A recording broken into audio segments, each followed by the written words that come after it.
Hi, everybody. Welcome to Financial Friday, where I'm going to share a tip on how to have some sassy and sexy money at the end of the week. And we're going to be able to just work on our financial management. Okay, so for those of you who don't know me, my name is Lisa Robinson, and I am the owner of Lisa Marie Accounting LLC. I am a profitability and financial mentor to women entrepreneurs. And my whole mission and passion is to help as many women entrepreneurs stand on their own 2 feet so that they're empowered by their money, especially their business money, instead of controlled by it. Okay, so if you haven't checked me out, make sure you check me out on my Facebook page. It'll be under Sassy Southern Accountant. And also you can follow me on YouTube and Instagram, and I'm all over the place. Okay, so without further ado, let's get into today's tip. Many people stress over tax time. I'm going to be the first to admit, I hate taxes.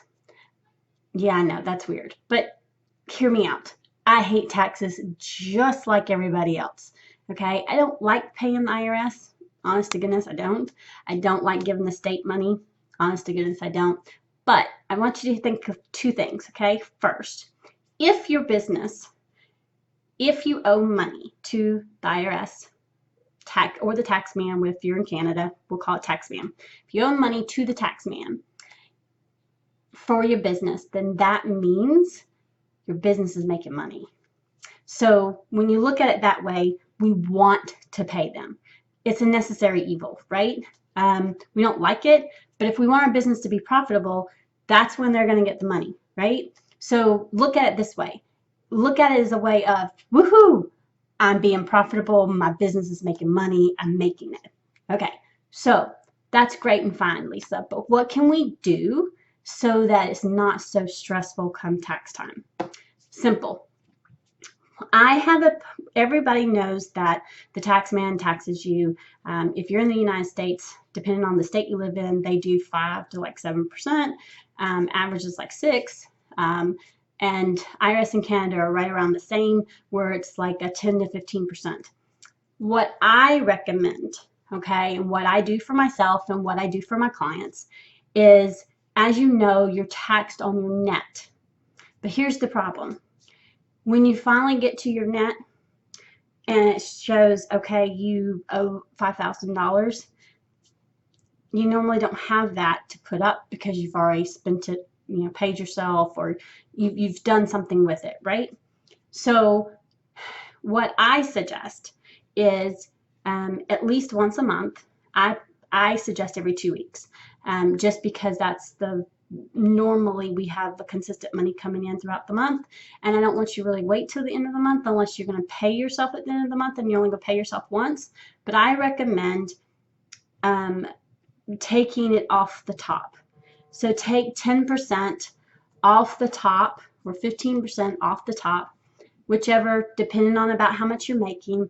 I at least want you to start off at 10, because again, we're taking it off the top. We're going to do it off of gross instead of net. Put it in a tax savings account. And if you do this consistently, so say for example, within the 2 weeks you're paid $5,000. Okay, you move 10% over. Before you pay yourself, you make sure you move 10% over. You put it into the savings account and you don't touch it. Okay, it's easier to save money as you go each month than it is to come at the end of the year and you owe the tax man $5,000 and you're like, oh shit, where am I going to get this money? Okay, I do this with my clients. We literally do it every 2 weeks. I do it every 2 weeks. Or if I have to transfer money beforehand, I make sure that I do it before I do anything else. Before I move money to the operating, before I pay myself, I move my percentage to the tax savings and I don't touch it. Then I divvy up what needs to go into my operating, what goes paid to me. And I'll get into how I do those later. That'll be another tip on another day, as far as separate accounts. Excuse me. But if you open up no other account, I recommend you open up a savings account, call it tax savings, and move that money off the top. I understand you're going to be taxed net, but again, it's so much easier to move it when the money comes in, move it off the top and get it done with it, and then take care of stuff. Worst case scenario, you're going to have a cushion in there, and if you don't owe the tax man all that money, boom, you got a small bonus. Okay? It doesn't hurt to have a little bit extra in there. It's so much better to have extra in there than it is to not put anything in there at all, and at the end of the year you owe so much money. So that's my Financial Friday tip for today. Again, put money aside for taxes, so all through the year, so that come the end of the year you're not so stressed. I have many clients who absolutely have come and told me how empowering it is to have that money available, and already ready, and all they have to do is just write a check and pay it. So again, my name is Lisa Robinson. I'm the owner and founder of Lisa Marie Accounting. I hope you enjoyed this tip. I hope it helps. And remember, sassy and sexy money is possible. Until next Friday, bye.